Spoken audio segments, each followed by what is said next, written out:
Oke, kembali lagi jumpa dengan saya untuk membahas materi berikutnya terkait mata kuliah perancangan dengan produk. Nah, di mana untuk kali ini masih melanjutkan materi terkait dengan FMEA, tetapi di mana video sebelumnya itu sudah sebahas terkait dengan desain value mode and effect analysis. Gitu ya. Nah, sedangkan untuk hari ini atau untuk sesi ini, saya akan bahas terkait dengan proses value mode and effect analysis atau yang disingkat dengan PFMEA. Ya. Nah, materi ini saya adopsi atau saya ambil dari training untuk industri dengan sumber dmstools.com. Oke, sebetulnya secara teknis atau secara semantis atau secara penyusunan PFMEA itu sebetulnya sama seperti dengan DFMEA, ya, tidak ada juga perbedaan. Dan komponen penilaian juga sama, ada severity, occurrence, dan detection. Dan format form FMEA-nya juga sama, bisa menggunakan yang DFMEA yang kemarin. Nah, di sini alurnya, kalau yang DFMEA awalnya itu adalah di sini desain, ya desain. Sedangkan kalau yang PFMEA di sini adalah kita menggunakan proses. Ya, kita menganalisa risiko terkait dengan proses. Misalnya saya ingin membuat satu handphone. Nah, kemarin ketika kita ingin membuat satu handphone dengan DFMEA, kita merancang atau menganalisa desain, risiko desain seperti apa. Ya. Misalnya handphone ini bentuknya kotak, ya, tidak radius seperti ini, tapi kotak. Nah, kira-kira dari risiko apa? Ya. Kemudian di sini ada dua kamera. Ya. Kemudian kira-kira dari risikonya apa? Nah, itu ketika desain, gitu ya. Nah, sekarang ketika untuk proses FMEA, nah sekarang kita analisa kira-kira ada risiko apa sih dari tahapan setiap proses dan pembuatan handphone ini, ya. Jadi sebetulnya kita breakdown dulu ya pekerjaan untuk membuat satu produk, ya. Contohnya tadi untuk membuat handphone itu kira-kira ada proses apa saja atau ada kegiatan apa saja. Nah, itu kita breakdown, kita urutkan, ya. Kemudian kita lakukan analisa risiko, kira-kira ada risiko apa sih? Ya, misalnya di proses pertama adalah cutting material. Nah, ketika cutting material itu ada proses ada risiko apa? Itu kita analisa dengan menggunakan form FMEA yang sama seperti di FMEA yang pernah saya bahas. Nah, kemudian proses berikutnya misalnya injection, pencetakan, proses injection gitu ya. Nah, ketika proses injection, pencetakan biji plastik yang menjadi satu produk. Nah, kira-kira dalam proses injection tersebut ada risiko apa ya? Terus sampai ke proses terakhir dan analisa risikonya.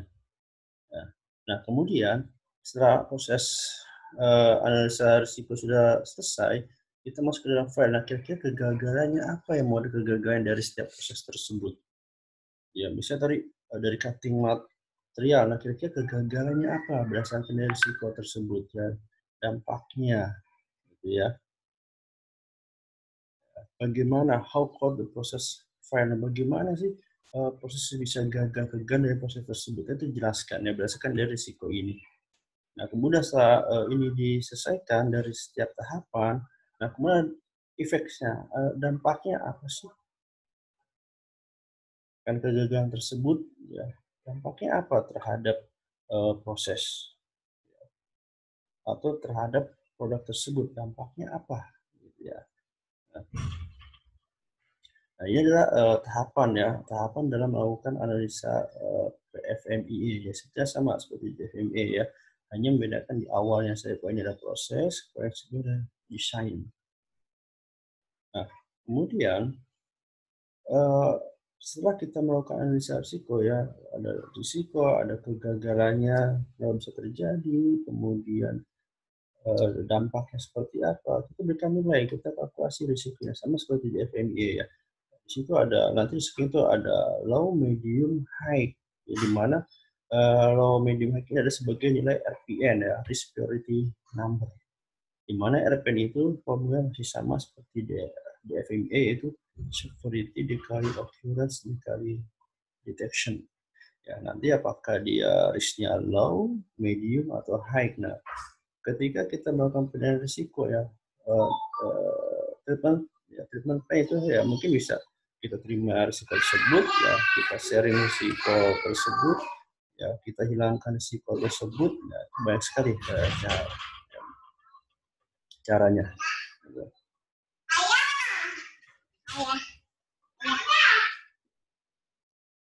Nah, kemudian adalah RVM value, sepertinya sama seperti desain, ya ada seperti occurrence dan detection, ya. Range-nya nilainya ada 1 sampai 10, ya. Setiap parameter penilaian dari severity 1 sampai 10, occurrence 1 sampai 10, dan detection 1 sampai 10. Dan nanti itu tinggal dikalikan untuk mengatur nilai RPN-nya berapa, yaitu di sini RPN sama dengan S kali O kali D, ya.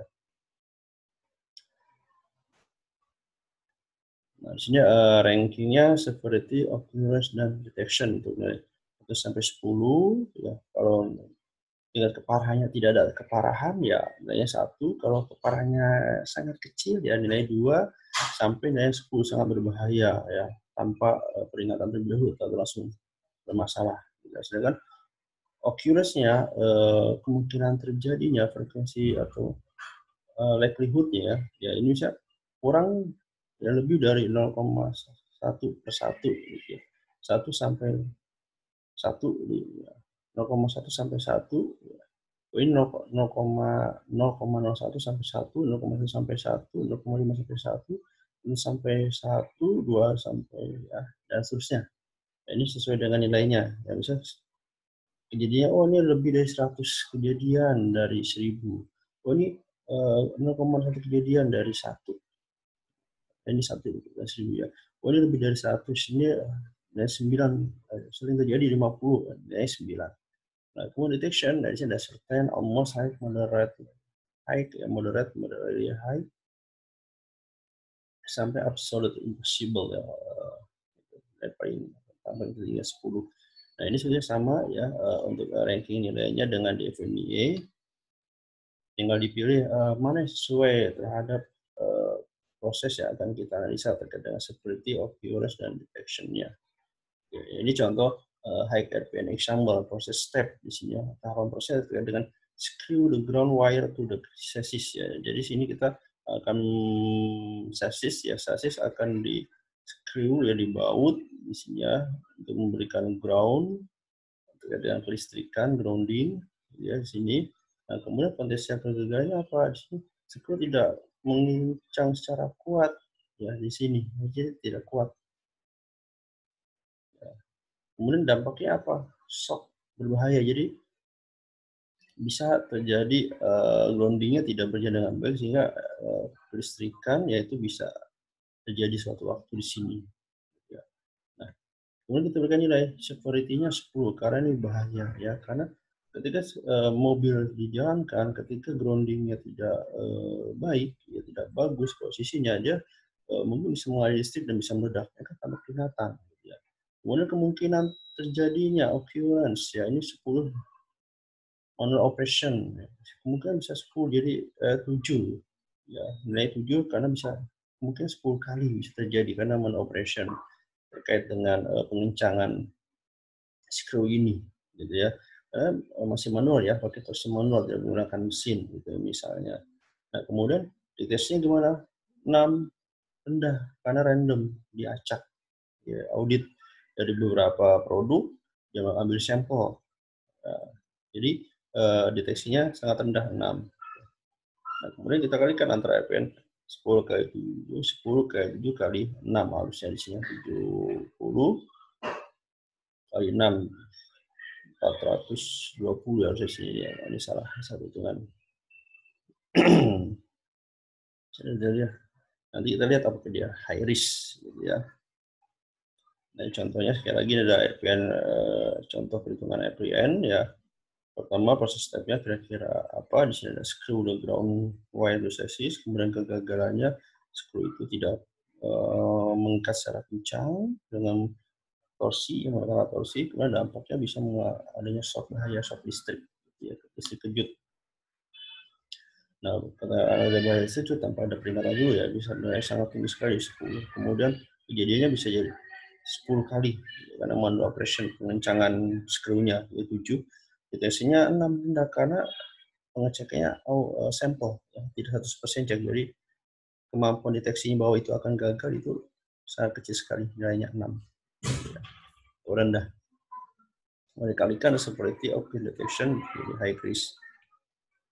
Nah, kemudian sama high revenue example sama seperti better control, gitu ya. Ini sama. Operasinya kerjanya 2 automatic. Dia menggunakan screwdriver pengencangannya. Jadi kemungkinan dia akan gagal mengencang itu hanya 2, 0,1 dari 1. Kemudian detection-nya 2, sangat rendah, almost certain ya, kadang-kadang juga built-in torque feedback. Jadi ada menggunakan torsi ya, line will stop if kurang dari limit ya, ketika kurang dari batas kekencangan line akan stop satu atau kalau maksudnya ada pokayoke-nya ya, anti kesalahan gitu ya. Jadi ini sangat kecil. Yang ketika dikalikan dia hanya 40 loris ya. Gitu. Nah, ini risikonya bisa kita terima, kita expect risk-nya saja karena risikonya sangat rendah ya. Karena ini sudah ada alat yang melakukan pengerjaan ya. Awalnya kalau yang tadi itu masih manual pengencangannya, tapi sudah otomatis screwdriver dengan berapa sih torsinya, kemudian torsinya apakah 20 kN apakah 40 kN sudah secara otomatis. Sedangkan untuk built-in torsi feedback-nya tersedia dan line will stop ya jika kurang dari limit kekuatannya atau kencangan torsinya tersebut. Jadi sehingga dia low risk. Ini dengan kasus yang sama tetapi yang tadi high, yang ini low. Ya, kalau yang tadi yang high itu masih manual pengerjaannya, pakai kunci obeng biasa atau kunci Inggris, tidak ada indikator torsinya, atau pakai indikator torsi tapi masih manual, gitu ya. Nah, sedangkan kayak ini yang low risk tapi dia sudah otomatis ya pengerjaannya untuk mengencangkan screw dalam body chassis. Nah, sesuatu pasang FMA adalah good facilitator. Ya, sebagai facilitator yang baik. Kemudian DFMA-nya juga harus baik, desain manufacturing team member persennya ya, tim orangnya harus berkompatibel gitu ya. Kemudian paper copies is agreement up from on the ranking. Ya, tadi yang penilaian seperti open detection itu harus disetujui oleh setiap tim. Ya, tidak ini harusnya ini ya, tidak perdebatan ya. Oke, awalnya perdebatan tapi nanti menuju ke satu nilai gitu ya. Kemudian also pass out copies of the process flow diagram. Oke, kita harus ada flow diagram proses pembuatan untuk lebih mudah gitu ya dalam melakukan analisa PFMA-nya. Nah, ini contoh pengisian form FMA, form-formnya sama seperti yang di FMA yang kemarin. Jadi satu form ini bisa untuk DFMA atau untuk PFMIA. Ya, isinya juga sama. Ya, sama. Untuk pengisian setiap kolomnya ya. Itu ada RPN hasil pengalian tadi.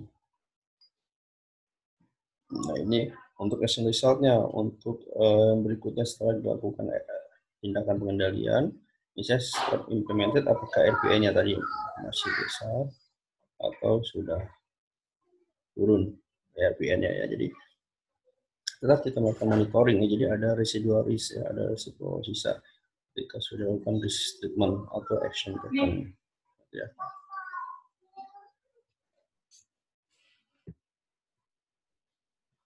Nah, di sini measure the quality of FMEA.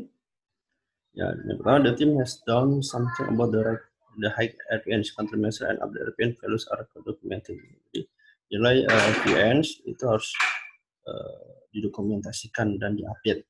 Ya, step dalam FMEA harus sesuai dengan detail proses flow diagram ya, jangan sampai berbeda gitu ya.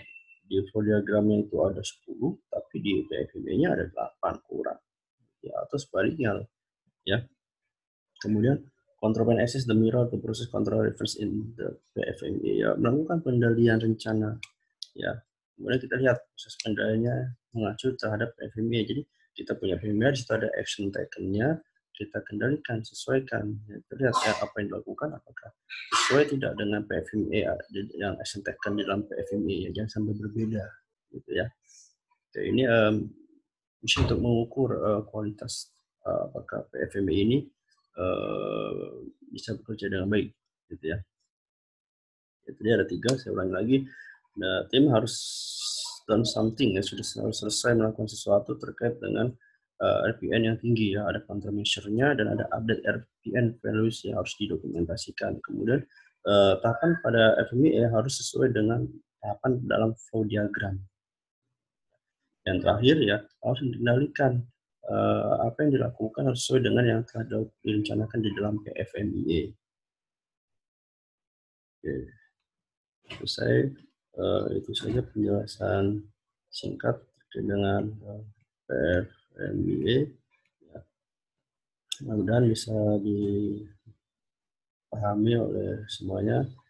Kita jumpa lagi di sesi berikutnya.